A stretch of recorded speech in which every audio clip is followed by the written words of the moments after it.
La dernière question touche votre vision de l'histoire de votre pays. L'attention médiatique ces dernières années a surtout été concentrée sur des phénomènes négatifs, sur les problèmes politiques, sur les catastrophes naturelles qui ont marqué l'histoire du pays. Et on entend très peu d'échos positifs. Qu'en pensez-vous? Et puis, quel est votre regard à l'égard de l'histoire de votre pays? Et comment dire? Moi, je crois que c'est une histoire grandiose, quoi.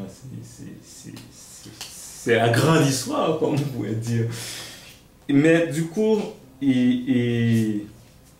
quand je parle, parce que j'ai pensé à des choses, c'est une histoire l'histoire d'Haïti, c'est une histoire qui a un ancrage mondial, quoi. Un ancrage dans l'histoire mondiale, quoi. Dans la mesure où, et quand on analyse ce qui s'est passé en Haïti avec l'indépendance d'Haïti, c'est que, au fond,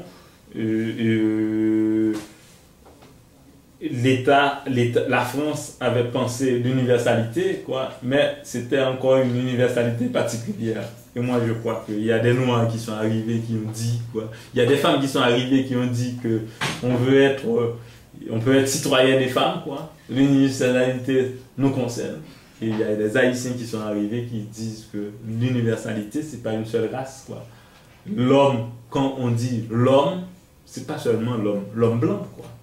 Donc c'est pas l'homme blanc, mâle, catholique, tout ça, quoi. Mais c'est une universalité beaucoup plus grande, quoi. Et moi, je pense que dans Haïti s'inscrit dans la continuité de ces grandes révolutions modernes que sont la révolution américaine et la révolution française, quoi.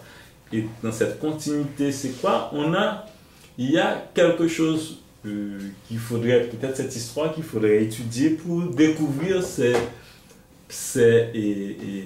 cette force d'analyse, cette portée concrète, quoi. C'est comme ce qu'on peut retrouver par des artifices théoriques, quoi. Il y a des nègres qui ne savaient même pas lire, qui ont trouvé des moyens de poser l'universel, d'aller au-delà de l'universel limité de la Révolution française, d'aller plus loin que des Robespierre, d'aller plus loin moi je dirais d'aller plus loin que des gens comme Kant, quoi, qui pouvaient penser l'universel. Voilà moi ce que je pense de cette histoire qui est important à maintenir. En même temps, il faut s'attacher à cette histoire.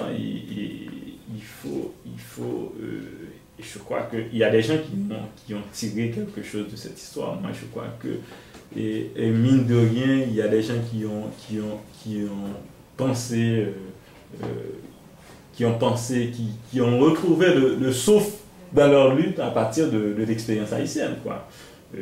Moi, je pense au livre de James, sur Toussaint Louverture. Il y a des gens, parce que c'est quand même, on peut dire, il y a des gens qui ont été un peu sensibles à la révolution haïtienne. Mais on ne le dit pas assez, quoi. Mais par exemple, le modèle haïtien a été intéressant pour les abolitionnistes américains, quoi. Et il y a un moment, une certaine rencontre entre l'histoire, moi je crois, entre l'histoire des Amériques et l'histoire d'Haïti, quoi. On n'en parle pas assez.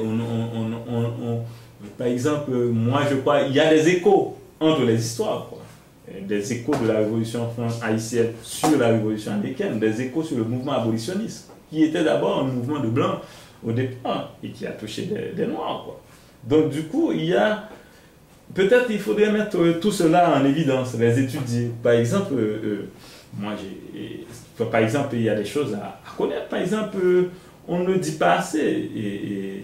Quand les Américains, quand John Brown a fait sa révolte et il a été jugé et condamné à mort et Victor Hugo a pris sa défense, mais il y a eu cet écho de l'intervention de Victor Hugo en Haïti, quoi. Et il y a eu, par exemple, on a fait à Port-au-Prince un marathon pour envoyer de l'argent à la femme de John Brown. Donc c'est pour dire, moi je crois que peut-être il faudrait insister sur ces moments de l'histoire mondiale, sur ces moments de rencontre, quoi.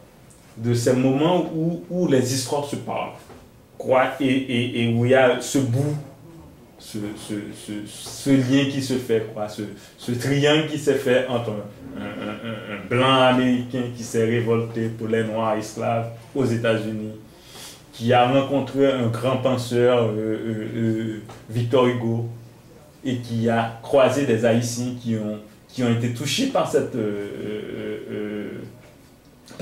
acte, quoi. Et moi, je crois que John Brown avait la révolution haïtienne en tête, quoi, quand il faisait sa révolte contre l'esclavage aux États-Unis, quoi. Donc, du coup, moi, je crois qu'il y a peut-être ça qu'il faudrait essayer de prendre en compte, quoi. Mais en même temps, et il faut qu'il y ait aussi ce moment, ces moments de grande remise en question, de grande révolte. Il faut s'inspirer de ces moments. Mais en même temps, il faut s'inspirer de ces grands moments pour construire. Pour construire, c'est peut-être la grande difficulté, c'est de construire. Et moi, je pense qu'il faut s'inspirer de ces grands moments de notre histoire pour dire que l'universel soit capable de prendre des formes concrètes en Haïti. Parce que parce que partout ailleurs, ce qu'on appelle l'universalité de l'État, la nation, quoi. Un État qui représente tout le monde. C'est que on le fait dans des conditions minimales, dans des conditions peut-être assez terre à terre. Parce que le problème, c'est que les gens, la difficulté en Haïti, c'est de penser quelque chose qui soit capable de se construire petit à petit, quoi. Quelque chose qui émerge, quoi.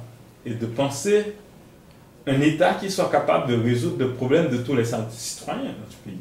Et moi, je crois que c'est cette idée, cette universalité utopique qu'on est capable de penser, qu'on est capable de rêver, qu'on soit capable de l'organiser en terre à terre, dans des institutions publiques qui soient capables de répondre à des attentes de tous citoyens, qui soient capables, un État, parce que ce qui fait la différence entre le Québec et ici, c'est tout simplement parce que, et moi j'aime bien les gens qui sont capables de formuler des positions anti-État ici, je leur dis, mais vous êtes dans une société où il y a un minimum qui soit assuré, quoi. Et ce minimum, on l'assure pour n'importe qui, quoi. Et ce minimum, c'est justement, c'est parce qu'on a une institution publique qui s'occupe des citoyens, qui s'occupe à la fois des gens et qui a un moyen d'aménager quelque chose pour les citoyens les plus déshérités, quoi. Il y a une structure étatique qui répond à ça, quoi. Et on peut tout de même critiquer cet État pour dire que c'est un État bourgeois, tout ça. Mais cet État est capable de répondre à ce minimum. Mais qu'on soit capable de penser ce minimum.